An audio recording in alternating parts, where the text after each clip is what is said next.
The governor of Tamil Nadu should immediately call actor Vijay to prove his strength.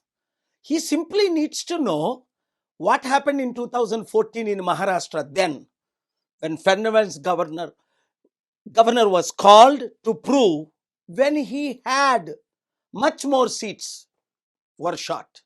And 2018, Karnataka governor called Yediyurappa to prove his, when there were 10 seats less. Vijay only short of 2. He already has 107, Congress 5, CPI, CPM 4, 9, and he needs only 118. He cannot make up his own rules and destroy Indian image globally. Therefore, I have called yesterday the Prime Minister and the Home Minister to instruct the governor to do what is legal, otherwise replace him.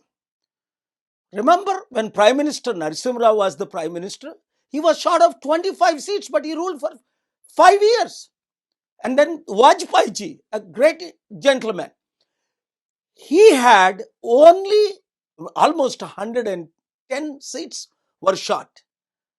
But the President of India called to prove his strength. What is going on in India? This must end. Vijay, stand strong. God is with you, people are with you, we are with you, world is with you. You will be put on the world map. Let us do great and mighty things in the next 6 months, because you will always have a problem.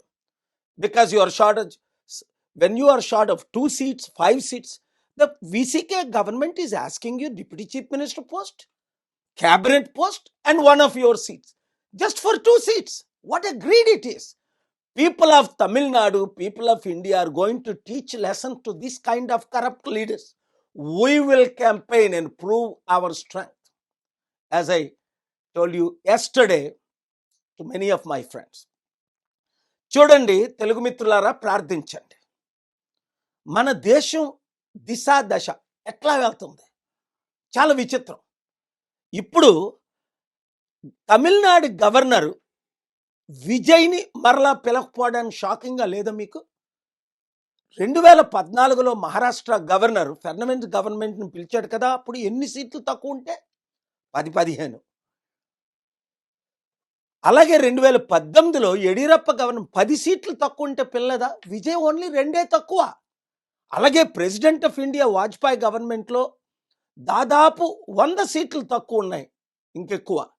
అయినప్పటికీ వాజ్పేయి గవర్నమెంట్కి opportunity ఇచ్చారు. ఆయన 2 వారాలు prime మినిస్టర్గా ఉండి తర్వాత రాజీనామా చేశారు. ఇంకా ఇంపార్టెంట్, మన పివి నరసింహారావు గారు 25 ఎంపీ సీట్లు తక్కువ ఉన్నప్పటికీ 5 సంవత్సరాలు ప్రధానమంత్రిగా కొనసాగారు. మరి ఇక్కడేం అన్యాయం ఇది? మన సౌత్ ఇండియాలో అంటే ఎవరో ఎక్కడో బటన్ నొక్కితే అలా ఫాలో అవడమేనా?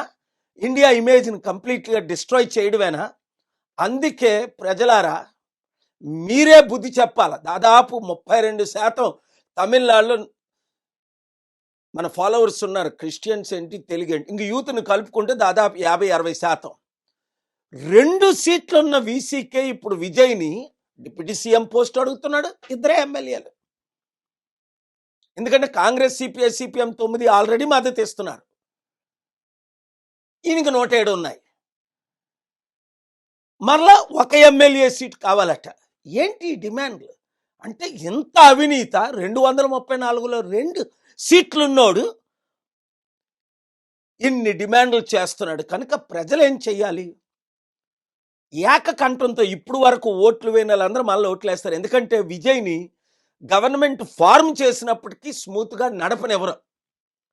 గుర్తుంది కదా, ఎన్ని మన చరిత్రలో మనం అన్నీ చూస్తున్నాం కదా. కనుక మ్యాండేట్ ఇచ్చినప్పుడు ప్రజలకు కూడా క్లియర్ మ్యాండేట్ ఇస్తే పీస్ఫుల్ గవర్నమెంట్. అదే నా మద్దతు విజయ్కి. ఎప్పుడైతే స్టాలిన్ మన శాంతి సభకు పర్మిషన్లు ఇవ్వలేదో, అల్లరి పెట్టాడో, ఇబ్బందులు పెట్టాడో, ఆ రోజు నుండే నేను స్టాలిన్కి వ్యతిరేకంగా క్యాంపెయిన్ చేసింది. ఆయన మాజీ ముఖ్యమంత్రి అవుతాడని చెప్పింది మీరు మీడియాలో చూశారు.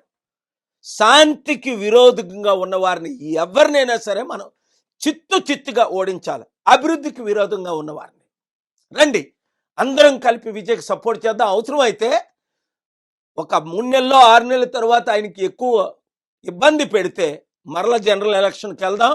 107 కాదు 170 180 వచ్చేటట్టు మనం అందరం క్యాంపెయిన్ చేద్దాం. ఈ వీడియో ప్రతి ఒక్కరికి షేర్ చేయండి. Thank you very much.